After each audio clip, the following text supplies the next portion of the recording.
BSNL से जुड़े हैं पूरे देश के जज्बात, इसलिए मोदी को अब आई इसकी याद। अंबानी की कंपनी जियो से लड़ते लड़ते हार गई बीएसएनएल। कर्मचारी बर्बाद हो गए, लेकिन अब सरकार जाग गई है। 1,64,000 करोड़ सरकार बीएसएनएल को देगी ताकि कंपनी फिर से दमदार बन सके। क्या आप फिर से बीएसएनएल के दिन लौट आएंगे? जियो एयरटेल जैसे खिलाड़ी पानी मांगेंगे। जिन दिनों मोबाइल फोन रखना हर किसी के लिए एक सपना होता था, उन दिनों एक ही कंपनी का जलवा इंडिया में था और वो कंपनी कोई और नहीं, बीएसएनएल थी। भारत सरकार की पूर्णतः स्वदेशी बीएसएनएल ने उस वक्त जमकर कमाई की, देश की अर्थव्यवस्था में योगदान दिया और सरकार को मालामाल भी किया। एक वक्त था जब बीएसएनएल की सिम कार्ड के लिए लंबी लंबी लाइनें लगती थीं। कनेक्शन पाने के लिए मंत्री विधायकों के लेटर पैड लगते थे, लेकिन जब बुरे दिन आए तो फिर जनता से लेकर सरकार तक ने बीएसएनएल को भुला दिया। इसके हजारों लाखों कर्मचारियों पर जो बीती वो तो कंपनी को छोड़ चुके या बीआरएस दिए जा चुके कर्मचारी ही जानते हैं।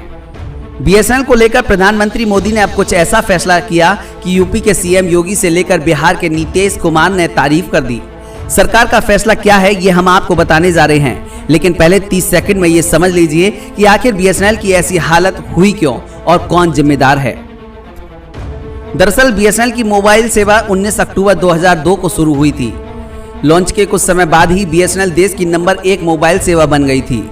एमटीएनएल मुंबई और दिल्ली में अपनी सेवाएं देती थी, जबकि बीएसएनएल देश के अन्य हिस्सों में। आज हालात यह है कि निजी कंपनियां 5G स्पेक्ट्रम के लिए लाइन में लगी हैं और बीएसएनएल अभी तक 4G सेवाएं भी लॉन्च नहीं कर पाई है।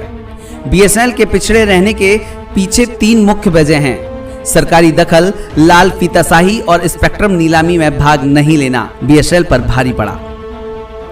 बीएसएनएल में टेंडर की प्रक्रिया पूरी होने में ही महीनों लग जाते थे और ग्राहक सेवा के नाम पर कंपनी कुछ नया नहीं कर पाई। कंपनी की बाजार हिस्सेदारी में गिरावट आई और प्राइवेट प्लेयर काफी आगे निकल गए। साल 2010 में जब 3G स्पेक्ट्रम की नीलामी हुई तो सरकारी कंपनी होने की वजह से बीएसएनएल ने इसमें हिस्सा नहीं लिया। साल 2016 में भी 4G स्पेक्ट्रम की नीलामी के समय भी बीएसएनएल को बाहर रखा गया। जब से अंबानी का जियो बाजार में आया, बीएसएनएल को ना ग्राहकों ने तवज्जो दी और ना ही सरकार ने। यहां तक कि सरकारी कार्यालयों और बैंकों तक का काम जियो को दे दिया गया। फिलहाल देश में 5G स्पेक्ट्रम की नीलामी चल रही है, लेकिन इस बीच बीएसएनएल चर्चा में आ गई है। केंद्रीय मंत्रिमंडल ने इसके रिवाइवल के लिए 1,64,000 करोड़ रुपए के पैकेज को मंजूरी दी है। इस रिवाइवल पैकेज में बीएसएनएल के साथ ही एमटीएनएल भी शामिल है। सरकार अब बीएसएनएल को 4G सेवाओं की पेशकश करने के लिए स्पेक्ट्रम आवंटित करेगी। कंपनी दिसंबर तक देश में 4G सेवाएं लॉन्च कर सकती है। बीएसएनएल रिवाइवल पैकेज के 3 हिस्से हैं। इसमें सेवाओं में सुधार, बही खातों को मजबूत करना और फाइबर नेटवर्क पर विस्तार शामिल है। इसके अलावा बीएसएनएल के 33,000 करोड़ रुपए के वैधानिक बकाये को इक्विटी में बदला जाएगा। साथ ही कंपनी इतनी ही राशि के बैंक कर्ज के भुगतान के लिए बॉन्ड जारी करेगी। केंद्रीय मंत्रिमंडल ने देश के सभी गांवों तक 4G मोबाइल सेवाएं पहुंचाने के लिए एक प्रोजेक्ट को भी मंजूरी दी है। कैबिनेट ने बीएसएनएल और भारत ब्रॉडबैंड नेटवर्क लिमिटेड के मर्जर को भी हरी झंडी दे दी है। प्रधानमंत्री नरेंद्र मोदी की अध्यक्षता में हुई केंद्रीय मंत्रिमंडल की बैठक में इस आशय के प्रस्ताव को मंजूरी दी गई। इस मर्जर से बीएसएनएल के 5.5 लाख किलोमीटर के ऑप्टिकल फाइबर का पूरा कंट्रोल बीएसएनएल के हाथों में आ जाएगा।